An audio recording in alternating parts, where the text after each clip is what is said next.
મિત્રો, આજની સવારની પ્રેમી સલામ.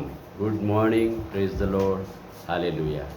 સપ્તાહના અંતિમ દિવસની ભેટ માટે પ્રભુનો આભાર.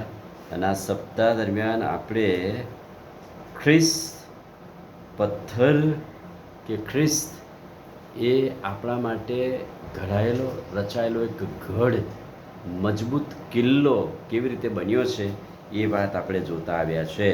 અને જુદા જુદા વિષય પર જુદી જુદી વાત આપણે જોઈ. જેમ કે ગઈકાલે આપણે જોયું કે ઈશ્વરમાં આપણું તારણ, એ વિષય જોયું. ઈશ્વરમાં આપણો બચાવ, ઈશ્વરમાં આપણી સલામતી, એ બધી બાબતો જોઈ. પણ આજે જે ખાતરીદાયક વચન છે માથીની સુવાર્તા 16મો અધ્યાય 18મું વચન, મંડળીનો પાયો પ્રભુ ઈસુ ખ્રિસ્ત છે.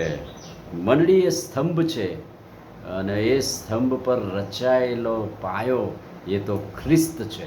અને ખ્રિસ્ત એ મંડળીનો મુખ્ય પાયો છે. માથીની સુવાર્તા 16મા અધ્યાયના 13મા વચનથી 20મા વચનમાં વાત છે કે જ્યારે પ્રભુએ શિષ્યોને પૂછ્યું કે માણસનો દીકરો કોણ છે, માટે જગત શું કહે છે, લોકો શું કહે છે, અને શિષ્યોએ જુદી રીતે પોતાનો જવાબ આપ્યો. કોઈ કહે છે કે યોહાન બાપ્તિસ્મી કહે છે, કોઈ એલિયા કહે છે, કોઈ પ્રબોધકોમાંનો એક કહે છે, કોઈ યર્મિયા પ્રબોધક કહે છે, વગેરે વગેરે. પણ પ્રભુએ બીજો સવાલ કર્યો, પણ હું તમને કહું છું કે તમે મારા વિશે શું કહો છો, હું કોણ છું એ વિશે તમે શું કહો છો? અને બીજા શિષ્યો જવાબ આપે એ પહેલાં પિત્તરે પોતાનો જવાબ હૃદયના ઊંડાણથી આપ્યો, અને તો એ છે, પ્રભુ તમે તો મસીહ જીવતા દેવના દીકરા છો. આ જવાબ ઉતાવળીએ અથવા દિલના હૃદયના ઉમળકાથી એને આપ્યો. બીજા શિષ્યો આપ્યા અગાઉ. ત્યારે પ્રભુએ પણ પિત્તરને જવાબ આપ્યો અને એને શાબાશી આપતા કહ્યું કે તું પિત્તર છે, અને પિત્તરના નામનો અર્થ છે પથ્થર, અને હું તારા વિશ્વાસ પર અને આ પથ્થર પર હું મારી મંડળી બાંધીશ, અને જેની વિરુદ્ધ હાદેસની સત્તાનું જોર ચાલશે નહીં. પિત્તર એટલે કે માણસના વિશ્વાસ પર પ્રભુ પોતાની મંડળી બાંધવાનું પ્રોમિસ આપે છે, મંદિર બનાવે છે. પિત્તરના નામનો અર્થ કાંકરો કે પથ્થર થાય છે, અને એટલે ખડક થાય છે. અને એટલે એ ખડક પર, એ પથ્થર પર, એ વિશ્વાસ પર પ્રભુએ મંડળી બાંધવાનું પ્રોમિસ આપ્યું. હવે એ ટાઈમે તો મંડળી શબ્દ કે મંડળી બંધાશે અને પિત્તર પર બાંધવાનું, તો એનો અર્થ શું?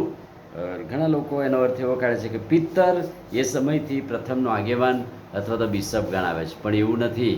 બાઇબલ પ્રમાણે પિત્તરે કબૂલાત કરી અને એના વિશ્વાસ પર પ્રભુએ પ્રોમિસ તો કર્યું, મંડળી બાંધવાનું પ્રોમિસ તો કર્યું જ. અને સંત પાઉલ પણ 1 કોરિન્થીથી 3:10-11 કહે છે કે મેં તો પાયો નાખ્યો, તેના પર બીજો બાંધે છે, પણ નંખાયેલો પાયો તે ઈસુ ખ્રિસ્ત છે. એટલે વિશ્વાસ પર મંડળી બંધાયેલી છે, એમ સંત પાઉલ કહે છે. હવે પિત્તરને જ્યારે કહેવામાં આવ્યું અને પિત્તરને કહ્યું તારા વિશ્વાસ પર હું મંડળી બાંધીશ, ત્યારે અહીં પ્રભુ પિત્તરને જણાવે છે કે મંડળીના પ્રથમ પાળક તરીકે પ્રભુ એને જોવે છે, કે તું મારા ઘેટાને પાડીશ. એ તો પુનરુત્થાન વખતે પ્રભુએ કહ્યું.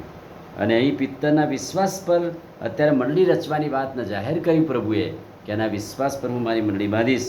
પ્રભુ પોતે કહે છે કે મંડળી મારી છે, મારા લોક છે, તેથી હું તેમના વિશ્વાસ પર પાયો નાખીશ. ને મંડળીનો પાયો એ પ્રભુ ઈસુ ખ્રિસ્ત છે. અને પ્રભુ ઈસુ ખ્રિસ્તના વિશ્વાસ પર જે કોઈ એવો વિશ્વાસ ધરાવે છે કે મસીહ જીવતા દેવના દીકરા છે, એમની પર હું મારી મંડળી બાંધીશ. એટલે મંડળીનો પાયો એ પ્રભુ ઈસુ ખ્રિસ્તના વિશ્વાસ પર છે. આમીન. પ્રાર્થના કરીએ. ભલા પ્રભુ, આજે સવારે ખાતરીદાયક વચન માટે આભાર. મંડળીનો મુખ્ય પાયો એ તો તમારા પરના વિશ્વાસમાં છે. વિશ્વાસમાં પ્રભુ અમને દ્રઢ અને મજબૂત કરો, તમારી સેવાના મહિમાને માટે વાપરો. પ્રાર્થના પ્રભુ ઈસુના નામમાં કરીએ છીએ, સાંભળો ને માન્ય કરો. આમીન. God bless you.